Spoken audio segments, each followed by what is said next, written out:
Parez-vous encore une fois de plus à remplir votre tâche du savoir avec votre humble serviteur Etiel. Alors les gars, aujourd'hui, ça sera encore une autre super vidéo réaction.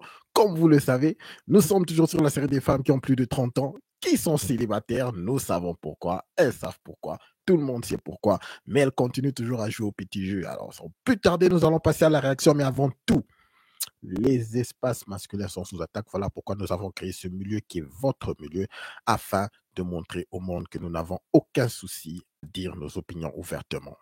Passons à la première vidéo. Aujourd'hui, nous allons voir encore 3 vidéos ou 4 vidéos. C'est le week-end, donc chacun doit aller un peu s'amuser. Mais pour nous qui travaillons toujours, nous devons être focus. Commençons. Qu'est-ce qu'elle nous dit? La fin du pervers narcissique. Quelles sont les réactions du pervers narcissique quand c'est la fin, quand il sait qu'il t'a perdu? Première chose que cette personne va faire, c'est essayer de vraiment te tester pour voir si c'est vraiment fini par la reconquête, donc te recharmer à nouveau et surtout le fait de prendre des infos sur toi pour justement avoir les infos qui vont lui permettre de déterminer est-ce que c'est vraiment terminé.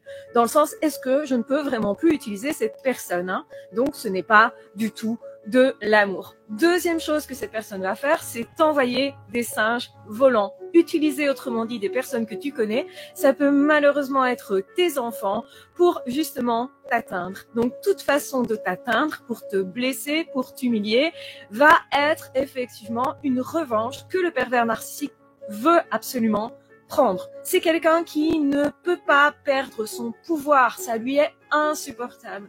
Et donc, du coup, pour ne pas se sentir trop nul en fait, parce que toi t'es parti peut-être, ou parce que t'as vu clair, eh bien, cette personne va vouloir se venger par tous les moyens. Retiens bien ça parce qu'ils ne vont pas hésiter sur quoi que ce soit. Ils n'ont pas du tout de morale. Donc rien ne les arrête.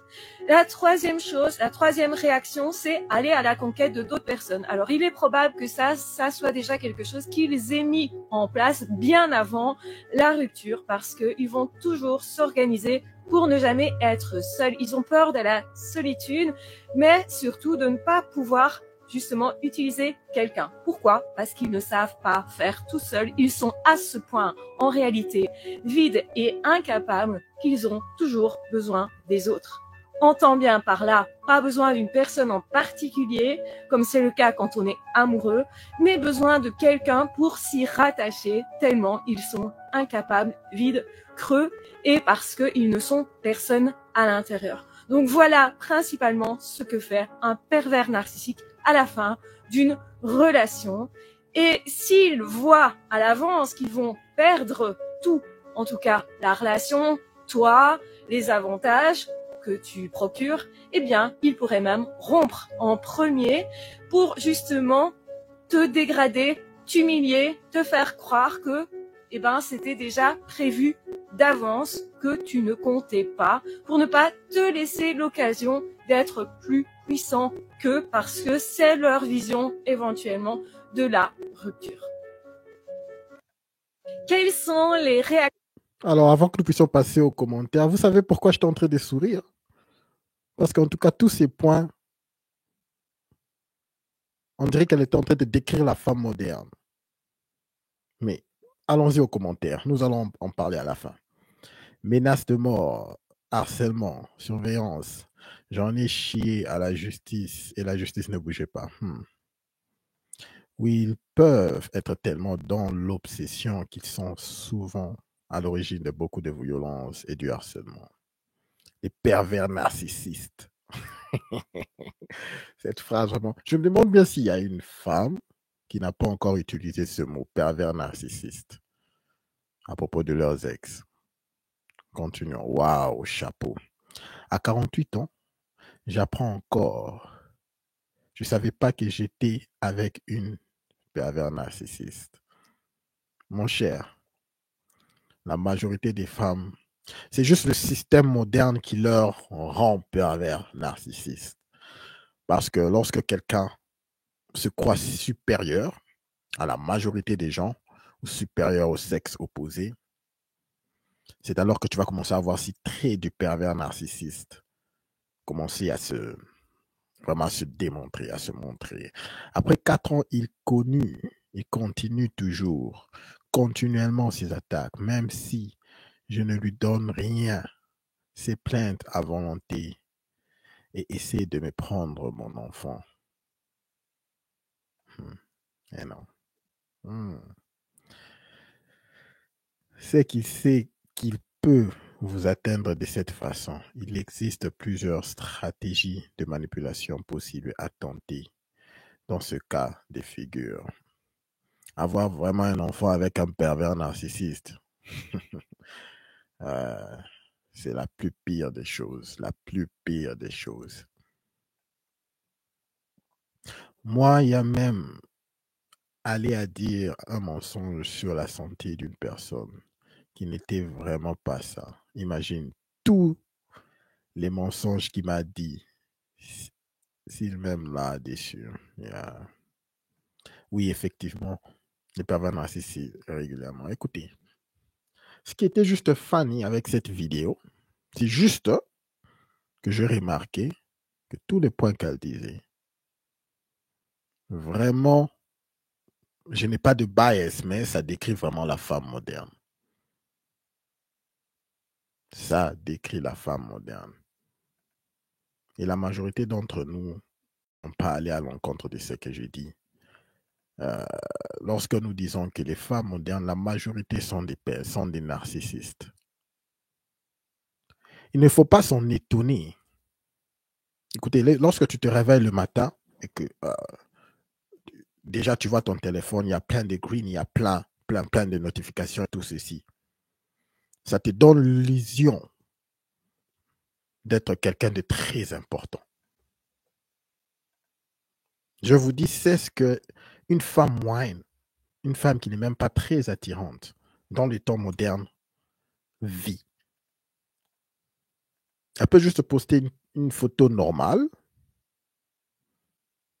et il y a plein de likes et toutes ces histoires-là. C'est de l'attention.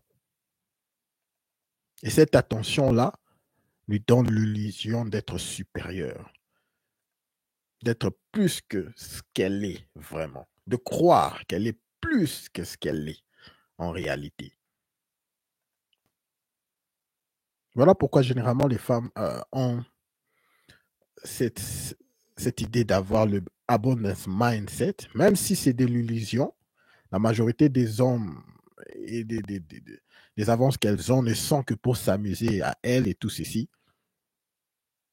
Dans leur tête, c'est réel. C'est vraiment réel. Passons carrément à la deuxième vidéo.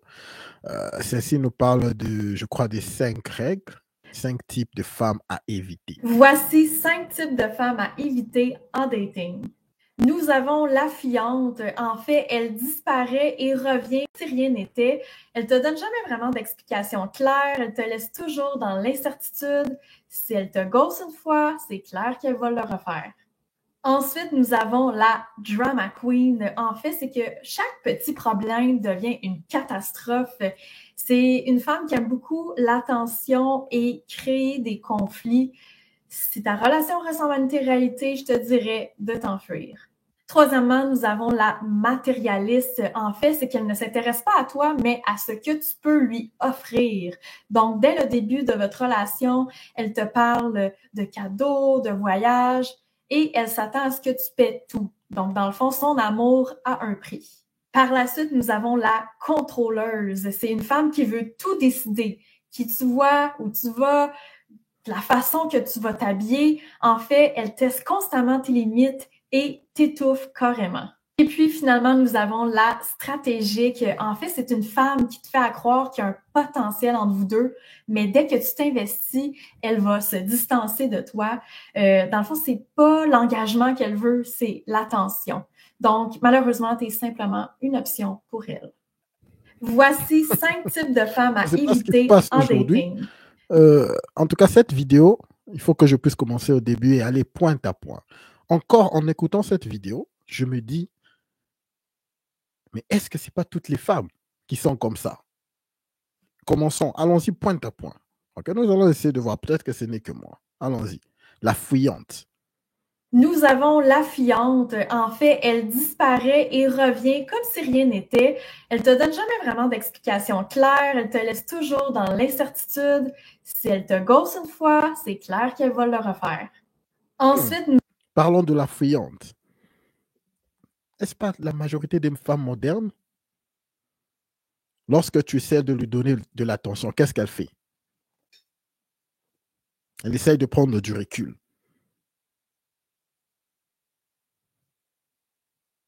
C'est très rare. Et lorsqu'elle revient, comme elle a dit, généralement, elle ne donne pas d'explication. OK?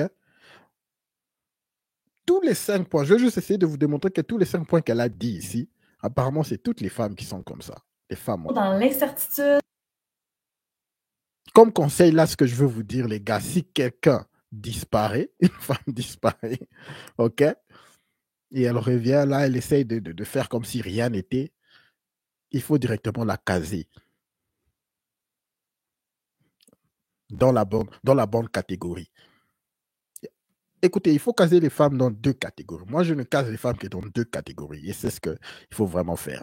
Il y a les wives, les femmes qu'on épouse, et les femmes qu'on n'épouse pas. Il n'y a que ces 2 catégories. En d'autres mots, je peux dire les femmes avec qui tu peux avoir des enfants et les femmes que tu ne dois même pas penser à avoir des enfants. Les gars, il ne faut pas se compliquer les histoires avec les femmes. C'est très simple. Vous devez catégoriser les femmes dans ces 2 lots-là. Il n'y a pas de in-between. C'est dans le 2 lots-là, fini. Lorsque une femme disparaît, elle revient. Non, ça va, elle fait comme si rien n'était et tout. Vous connaissez dans la case, dans quelle case lui mettre. Directement, vous le mettez dans l'autre case. Passons au 2e point. Je vais essayer vraiment de décortiquer chaque point ici. C'est très important. Si elle te gosse une fois, c'est clair qu'elle va le refaire. Ensuite, nous avons la drama queen. En fait, c'est que chaque petit problème devient une catastrophe. C'est une femme qui aime beaucoup l'attention et créer des conflits. Si ta relation ressemble à une télé-réalité, je te dirais de t'enfuir. Qu'est-ce qu'on dit souvent avec les femmes modernes? Lorsque la relation est calme, qu'est-ce qui se passe? Ça devient ennuyant. Elle s'ennuie, elle veut partir. Il faut toujours qu'il puisse avoir quelque chose là pour chauffer. Écoutez, c'est bien d'avoir un peu d'épices dans la relation, mais ça doit être des histoires positives. Mais la femme moderne, jusqu'à tel point où elle pense même, lorsque tu es fidèle, elle pense, mais ce type, il ne déconne même pas, il n'y a même pas de copines là dans son téléphone là, pour qu'elle puisse créer un problème. C'est le niveau à laquelle la femme moderne a pour des querelles. Elle veut que des querelles. Elle n'est pas calme. Elle est vraiment drama queen. 2e point. Apparemment, tous les 5 points décrivent toutes les femmes. Mais il faut juste s'efforcer à les gérer. Il faut savoir ce que tu peux tolérer dans une relation et ce que tu ne peux pas tolérer. En tout cas, moi, je crois que c'est ça la clé. Allons-y. De t'enfuir. 3e, nous avons la matérialiste. En fait, c'est qu'elle ne s'intéresse pas à toi, mais à ce que tu peux lui offrir. Donc, dès le début de votre relation, elle te parle de cadeaux, de voyages, et elle s'attend à ce que tu paies tout. Donc, dans le fond, son amour a un prix. Par la suite, sur ce point, bon, nous connaissons que c'est vrai déjà. Mais, ce que je veux dire, c'est que il y a des femmes, toutes les femmes sont matérialistes. Toutes les femmes sont matérialistes. Il y a juste celles qui savent comment le masquer. Il y a juste celles, il y a d'autres qui savent comment utiliser comment je peux dire, des façons indirectes. Elle est matérialiste, mais elle utilise des systèmes indirects pour que tu puisses toujours promouvoir pour elle. Mais toutes les femmes sont matérialistes. Toutes les femmes ont un prix. Ne vous trompez pas. Et ça ne doit pas être quelque chose qu'il faut prendre vraiment des négatifs chez la femme. Il faut juste savoir comment le gérer. Une femme est matérialiste, c'est sa nature, c'est les choses, c'est ceci. Mais il faut vraiment juste savoir comment le gérer. Lorsque vous offrez des cadeaux à une femme, peu importe qui elle est contente. Okay? Mais seulement, ça devient un problème lorsqu'elle commence à abuser. Allons-y. Ça fait 3. Ça décrit toujours toutes les femmes. Allons-y, les gars. Par la suite, nous avons la contrôleuse. C'est une femme qui veut tout décider. Qui tu vois, où tu vas, la façon que tu vas t'habiller. En fait, elle teste constamment tes limites et t'étouffe carrément. Et puis, finalement... Là, c'est un point souvent qui m'énerve parce qu'elles veulent contrôler, elles veulent faire des décisions, mais sans aucune... Elles veulent prendre des décisions, mais sans aucune responsabilité. C'est un point souvent que... Lorsque je le vois, je me dis souvent, mais merde, mais pour qui elle se prend celle-ci? Alors, le dernier point, c'est la stratégiste. Écoutons un peu ce qu'elle va dire. Finalement, nous avons la stratégique. En fait, c'est une femme qui te fait croire qu'il y a un potentiel entre vous deux, mais dès que tu t'investis, elle va se distancer de toi. Dans le fond, c'est pas l'engagement qu'elle veut, c'est l'attention. Donc, malheureusement, tu es simplement une option pour elle. Voici 5 types de femmes à éviter. Ouais, en tout cas, ça, je voulais juste... Nous avons la fiante. En fait, elle dit...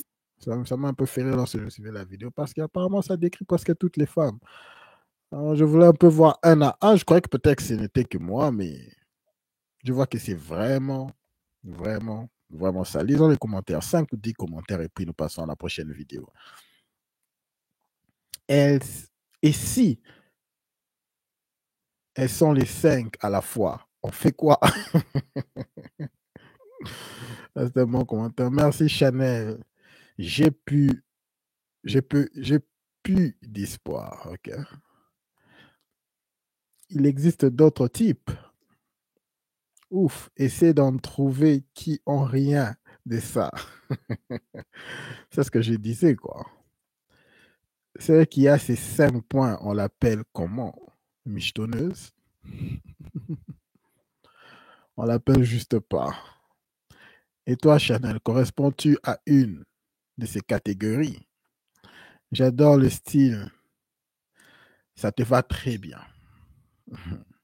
Écoutez, les gars, il faut faire très attention. En 2025, avec les femmes modernes, il faut faire très, très attention. Très, très attention. Alors, passons à la prochaine vidéo.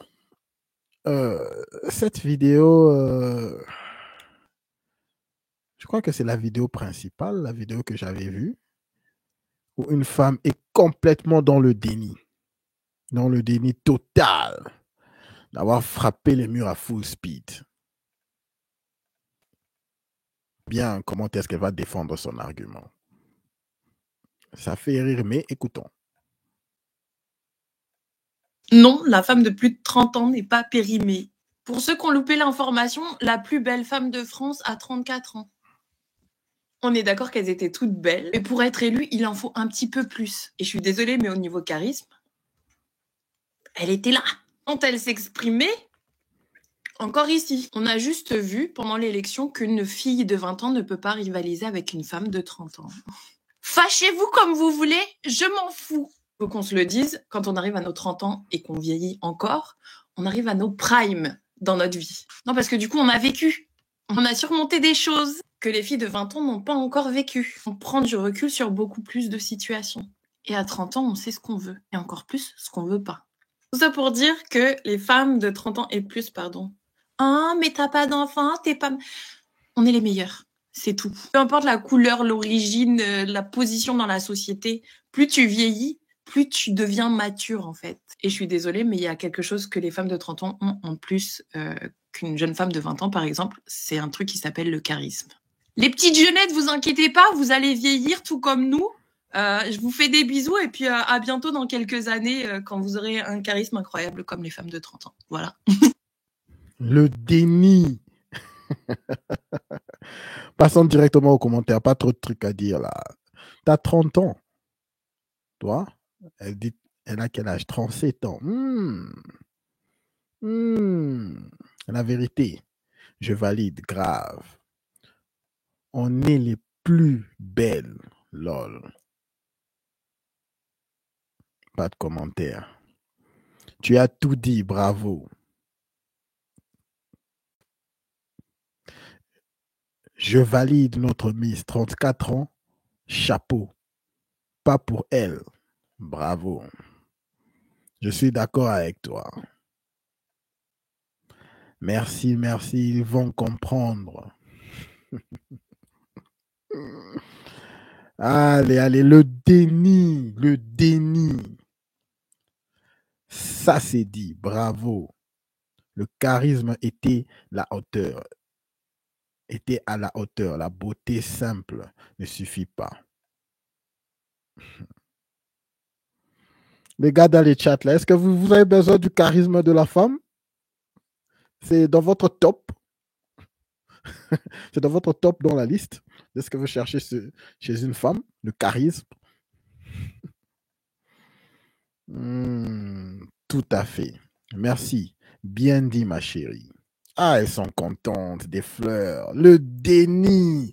Les gars, cette histoire de l'âge, vraiment, je vous dis que ça dérange les femmes. Elles font semblant. Alors, à chaque fois qu'il y a quelqu'un qui leur donne un peu d'affirmation, un peu de validation, elles y sautent. Je valide. Bravo. C'est vrai. Et en plus, je confirme la maturité et la bifou. Je vous dis, c'est le déni. Ce n'est que le déni et le déni. On ne refuse pas qu'une femme devient mature lorsqu'elle a 30 ans, lorsqu'elle vieillit. Mais ce que nous disons toujours dans les relations amoureuses, ça pèse toujours.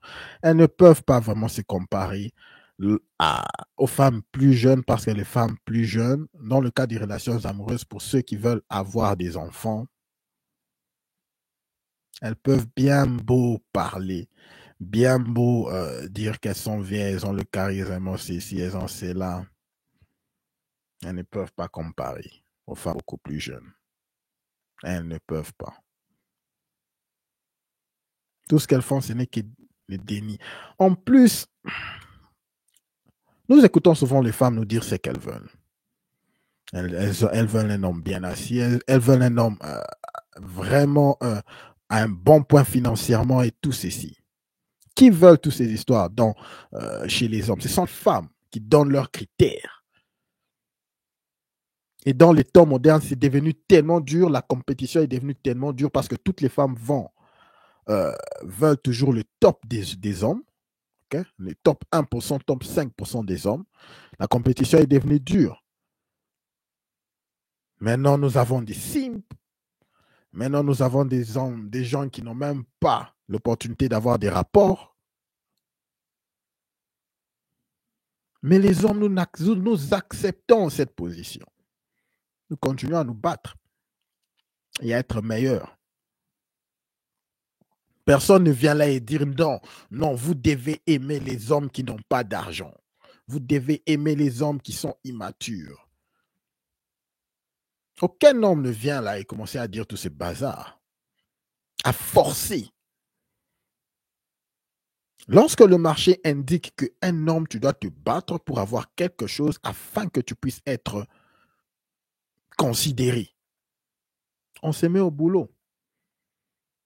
Ceux qui n'y arrivent pas, ils sont carrément amputés là, ils sont carrément éliminés dans le monde. Il y a des hommes qui sont invisibles dans ce monde. C'est triste, la majorité même, je peux dire. Ils sont invisibles, on ne les voit même pas. Pas par leur famille, pas au boulot, rien.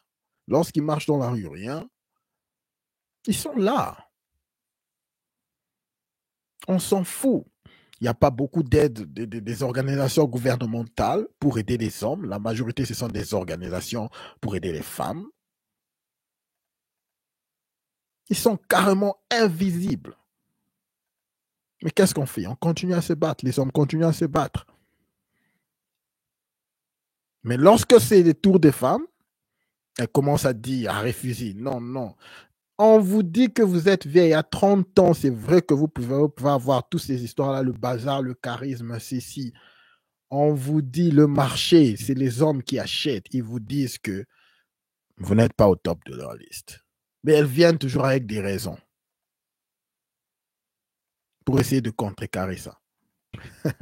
Les gars, nous allons essayer de terminer avec une vidéo parlant de la femme, la mère, les mères célibataires. Sujet qui ne se termine jamais. Encore un exemple de lorsque quelqu'un dit « on ne veut pas ça, ce n'est pas notre priorité », elles veulent toujours contrecarrer. Suivant. Et donc, moi, je n'en veux pas juste d'avoir dit ça parce que je sais qu'il y a plein d'hommes qui pensent ça. Effectivement. Et c'est légitime, c'est normal. C'est comme une femme qui dirait, moi, je ne vais pas sortir avec un baby daddy. Ou c'est comme une femme qui dirait, moi, un homme qui est moins âgé que moi, je ne veux pas. C'est des critères et on respecte, en fait. Puis voilà. D'accord.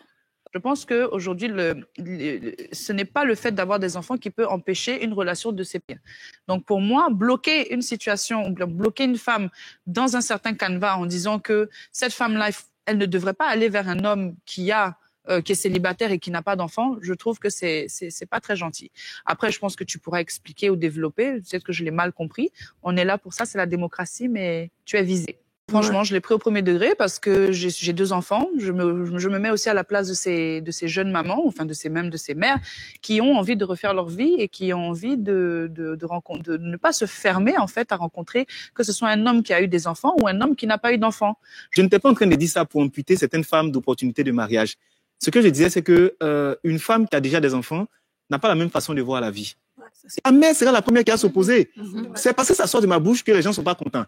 Mais ce que je disais, c'est que prendre en charge une femme qui a des enfants, ça demande une force morale, psychologique qui va avec. Est-ce qu'un jeune qui n'a jamais eu d'enfant peut être le beau-père avant d'être père? Parce que c'est une responsabilité. Tu dois gérer la femme en question, tu dois gérer les enfants et tu dois gérer l'ex de la femme si jamais il existe. Parce qu'il y a des hommes qui ont l'air de pourrir la vie de toutes les femmes avec lesquelles ils ne sont plus ensemble.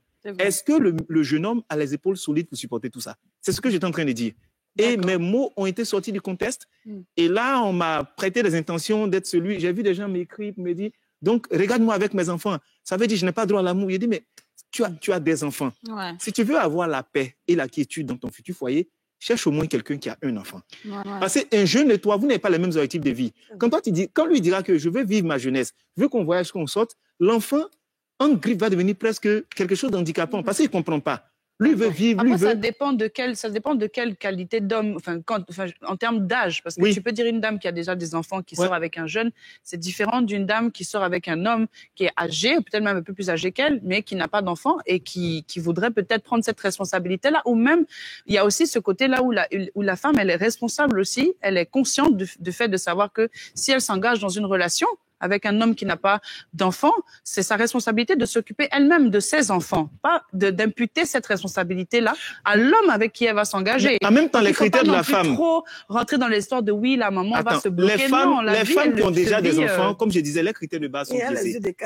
Les critères de base sont biaisés dans la mesure où elle va jamais vouloir se mettre avec quelqu'un qui n'est pas capable d'être un bon père pour ses enfants. Oui, absolument. Ça, c'est déjà un truc. Mais vous savez, même si tu es âgé, que tu as la maturité, avoir un enfant et être mature, c'est différent. Tout le monde était fâché, parce que moi, je me suis sentie quand même concernée parce que j'ai un enfant quand même, tu vois. Je dis, maintenant, juste, il veut même pas qu'on nous prenne. Mais en vérité, ce qu'il est en train de dire, c'est totalement différent de comment est-ce que les gens avaient compris le message. Et donc, moi, je n'en veux. Le déni, ce n'est pas différent. C'est ce qu'il a dit. Il a dit clairement. C'est ce que les hommes disent. On le dit clairement. Femme, mère célibataire, tu n'es pas la priorité. Tu ne seras jamais la priorité, surtout pour un homme qui n'a pas d'enfant. Les mots sont très clairs sur ça. Je ne sais pas pourquoi est-ce que les femmes continuent toujours à se battre sur ça. C'est parce qu'il y a tellement de mères célibataires et la majorité de ces mères qui sont célibataires, je vous dis, elles sont mères célibataires parce qu'elles le veulent, parce qu'elles sont têtues, parce qu'elles ne veulent pas écouter ou se soumettre à la personne avec qui elles ont eu des enfants. Et pourquoi est-ce qu'elles le font souvent? C'est parce qu'elles croient qu'il y a des options infinies. Elles vont carrément dire au père de leurs enfants, vas-y, tu peux y aller, tu peux me taper un autre de toi. Voilà pourquoi la majorité sont mères célibataires. Ça, je vous l'ai dit. Lisons quelques commentaires et puis nous allons terminer avec une vidéo que j'ai vue aujourd'hui qui était un peu intéressante, qui parle de divorce. Mais disons d'abord les commentaires. Mais Crepin, même, il a quoi le problème avec les mères célibataires? Mais vous avez quel problème avec les hommes pauvres? Ça, c'était une bonne réponse, ça. Une femme qui dit, mais il a quoi? C'est quoi son problème avec les mères célibataires? Et l'autre qui répond, mais vous avez quoi? C'est quoi votre problème avec les hommes pauvres? Allons-y, arrêtez avec les conjugaisons. Mariez-vous avec le père de vos gosses. Très simple. Très simple. Mais elles sont tellement têtues. Parfois, les pères aussi, les pères des gosses, tellement que la femme avec qui elles ont eu des enfants, ils ont fait un très mauvais choix. Ils ne peuvent pas carrément la supporter. Je vous dis qu'il y a des femmes insupportables. Il y a juste des femmes avec qui vous ne devez pas avoir des enfants, je vous dis. C'est comme une malédiction, je vous dis. Pour du vrai, vrai, vrai. Continuons carrément, continuons. Une mère célibataire qui a son argent, c'est elle-même qui choisit.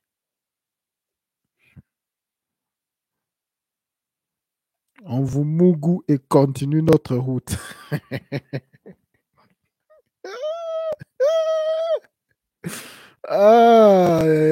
Donc, une femme sans enfant ne doit pas aussi se mettre avec un homme qui a des enfants alors. Ouais. La majorité d'hommes ne se plaignent pas sur ça. Personne ne décide pour personne. Mets-toi avec qui tu veux. Ça n'engage que toi. Hein? Je suis une mère célibataire, mais je comprends le point de vue de Juste. Une mère célibataire doit être avec un homme qui a déjà des enfants. C'est plus cool.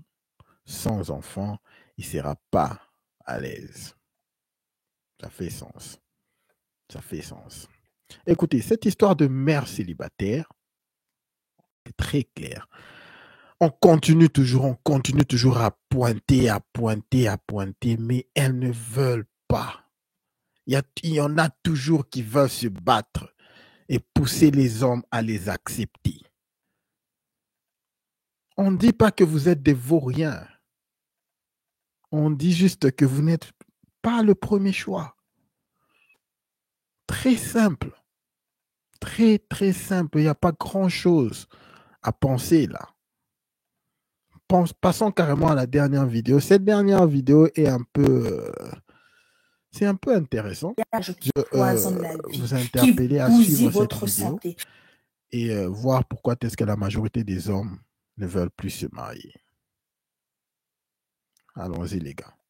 Les femmes, divorcées, je me répète, divorcez, sauvez vos vies de ces mariages qui vous empoisonnent la vie, qui bousillent votre santé, dans lesquels vous passez votre temps à pleurer et à côtoyer la solitude absolue. Quand c'est trop, c'est laid. Quand c'est laid, on sauve sa vie, on reprend sa vie en main et on espère à ce bonheur en restaurant son équilibre. On a normalisé l'infidélité. Ça, là, on a accepté. Mais on sensibilise pour que les hommes comprennent que malgré le fait qu'on a normalisé l'infidélité, ça impacte et ça affecte les femmes. Dans la normalisation de l'infidélité, là, il faut aussi accepter que votre mari vous nargue avec ses maîtresses, qui sont en irresponsable chronique, qu'en l'épousant, vous n'avez pas signé pour être la mère et le père du foyer, mais vous voilà en train de jouer les deux rôles. Pendant ce temps, qu'est-ce qu'il fait? Il vit sa vie avec son salaire. Il découche. Quand vous parlez, on vous sort que ouais, tu n'es pas une femme soumise. Sois soumise à ton mari. Telle est la volonté de Dieu. Dans la soumission là, est-ce qu'on a dit que ton homme devait t'insulter? Est-ce qu'on a dit qu'il devait te maltraiter? Est-ce qu'on a dit qu'il devait abuser de toi? Est-ce qu'on a dit qu'il devait te frapper? Est-ce qu'on a dit qu'il devait découcher? Non, on n'a pas dit ça. On n'a pas dit ça. On a dit que homme, il faut respecter ta femme. Mais te voilà là. Tu es complètement brisé. Quand tu parles, on te frappe. Hein? Non, oui, je suis la femme qui est mariée. Oui, tu es mariée avec lui. Quand il est bien, quand il a l'argent, il est où? Il est dehors en train de mener sa vie. Tu ne connais pas où son argent passe. Il ne t'a jamais fait de cadeaux, mais il fait des cadeaux aux autres femmes. Il paye les factures des autres femmes. Il paye les maisons là-bas. Pendant que toi, où tu vis, il ne paye rien. Il ne t'offre pas des cadeaux. Tu ne sais pas où son argent passe. Mais tu dois prendre soin de la maison. Tu dois prendre soin des enfants. Tu dois prendre soin de ton mental. Ce mental qui vient bousiller. Quand les femmes du dehors, là, l'ont assez insulté, il rentre à la maison, venir te montrer comment il t'aime. Ou bien il vient seulement puiser dans ton argent. Quand il sait que tu as un peu d'argent, il vient, comment je vais dire, t'exposer les problèmes, mais son argent sert à vivre notre vie. Il ne t'a jamais aimé, il ne t'a jamais reconforté, il ne t'a jamais soutenu. Est-ce que vous réalisez qu'on a normalisé la médiocrité des hommes au point où ça fait peur? Quand un homme paye les factures et les charges, on te dit que ma chérie, tu as trouvé le jackpot. Est-ce que vous réalisez à quel point c'est tordu? Donc seulement parce qu'il paye ça là, c'est le meilleur homme. Mais dès qu'il finit de payer ça, qu'est-ce que vous partagez d'autre? Il te soutient? Vous partagez des bons moments ensemble, vous voyagez ensemble, vous construisez ensemble, vous bâtissez ensemble. Il te respecte? Non. Donc ça prouve à quel point les mariages là sont tellement mal enseignés, que ça soit aux femmes. C'est-à-dire, c'est quand tu entres dedans que tu vis la réalité. C'est où tu comprends qu'il y a plein d'hommes qui ne prennent pas en charge leur foyer, que ce sont les femmes qui couvrent ce qu'elles vivent là-bas dedans au nom du mariage. On est en train de vouloir dire aux gens dans là-bas, non, les femmes, sortez de là. Sortez de là. Arrêtez de détruire votre santé. Et apprenez à vous aimer. Quand on a créé le mariage, c'était pour le bonheur, l'équilibre, la prospérité ensemble, parce qu'à deux, on va loin. On n'a pas créé ça pour vous emprisonner dans une souffrance mentale, émotionnelle qui vous brise à petit feu. Non, ce n'est pas pour ça qu'on l'a créé. Les problèmes sont inévitables, les changements sont inévitables, mais dans le changement, dans le problème, il y a respect. Il y a, comment je vais dire, le soutien, l'entraide, la valorisation. Il y a la présence humaine. Tu restes dans un foyer, tu es en train de te détruire au nom de quoi? Du mariage. Divorcé. Je veux juste, cette vidéo n'aura pas beaucoup de commentaires, mais ce que je veux dire, écoutez, regardez juste comment est-ce que cette vidéo a commencé. Ça va tout dire. Regardez. Les femmes, divorcées, je me répète, divorcées, sauvez vos vies de ces mariages qui vous empoisonnent la vie, qui... Écoutez un peu ce langage. Écoutez les gars. Moi, personnellement, la majorité des mariages qui ont été finis, la majorité des couples qui ont rompu, n'ont pas été rompus parce que l'homme était soit faisait de la débauche, parce que l'homme maltraitait la femme, parce que l'homme battait sa femme, parce que l'homme manquait de respect à sa femme.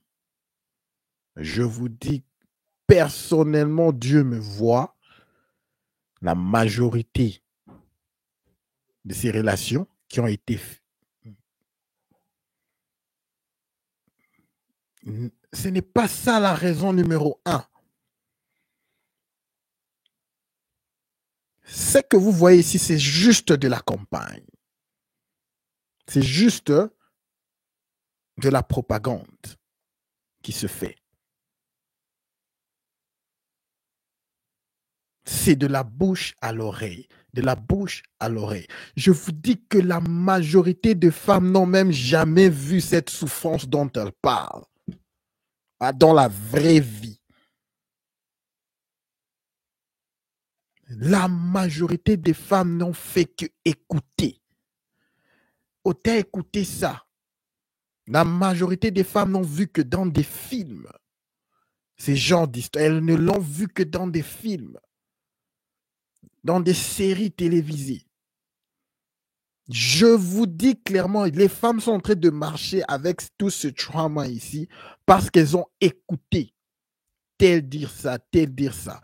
Je ne dis pas que ça n'existe pas, mais c'est pas normal. Ce n'est pas la norme pour un homme de battre sa femme, pour un homme de ne pas promouvoir pour sa famille, pour un homme de manquer de respect à sa femme.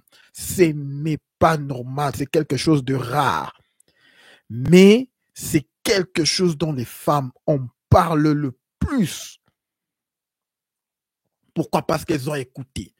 Pourquoi? Parce que grand-mère disait un jour, elle était en train de parler un jour, et elle parlait parce qu'elle voulait juste être émotionnelle et se défouler, parce que la tante parlait de l'autre côté. La majorité des histoires ne se passent pas comme ça. Les femmes ont internalisé ce message du féminisme. Les femmes ont internalisé ce message qu'on voit dans les films, des femmes qui sont battues et ceci. Finalement, elles en parlent comme ça. Jusqu'au point où même dans certains couples, je vous le dis, tu vas te battre en tant qu'un homme et vraiment aider ta femme à s'épanouir. Ça ne sera pas assez. Pourquoi? À cause de ce qu'elle a entendu. À cause de ce qu'elle était en train de dire, que sa mère ou l'ami de sa mère a subi ceci, voilà pourquoi ça peut m'arriver. Elle ne se rend pas compte qu'elle l'internalise. Et elle amène des problèmes que tu n'as même pas encore créés dans le couple. Dans les conversations, parce qu'elles sont émotionnelles. Les femmes sont émotionnelles. Dans une conversation, dans une dispute, elle va commencer à les jeter des dents. On dirait que tu l'as déjà fait. Mais en vrai, elle a repris ça quelque part. Elle a entendu ça quelque part. Et ça devient votre problème dans le couple. Ça, c'est un problème sérieux, je vous dis. Pourquoi? Parce que ce sont des gens pareils qui ont cette opportunité d'avoir une plateforme et de dire ces genres d'histoires. Et ça tombe dans des oreilles de certaines filles qui ne pensaient même pas, qui n'avaient même pas ça dans l'idée. Que les couples, c'est comme ça que ça se passe. Parce qu'elle ne l'a jamais vécu vraiment. Mais finalement, elle s'est dit, donc c'est comme ça.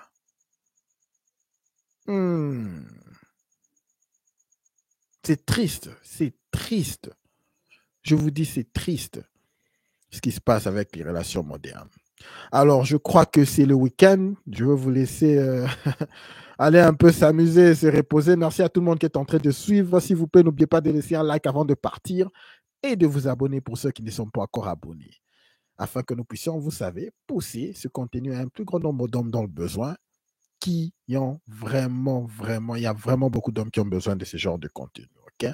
Je vous apprécie de tout cœur. À tout le monde qui est dans le chat. Roger, merci beaucoup. Gino, merci. Yaya, merci beaucoup d'être là. Je crois que c'est la première fois que je te vois. Non, Yaya. Tu es souvent là. Axel, merci. Isanga, merci. Loulou, merci à toi. Le Tech, merci beaucoup à tout le monde pour être là. Roger, merci. Un like avant de partir afin que nous puissions pousser ce stream. Ok, je vous porte dans mon cœur et au-dessus de tout, gardez votre tête haute, concentrez-vous sur vos objectifs et tout le reste suivra, les gars. On se voit demain. La team.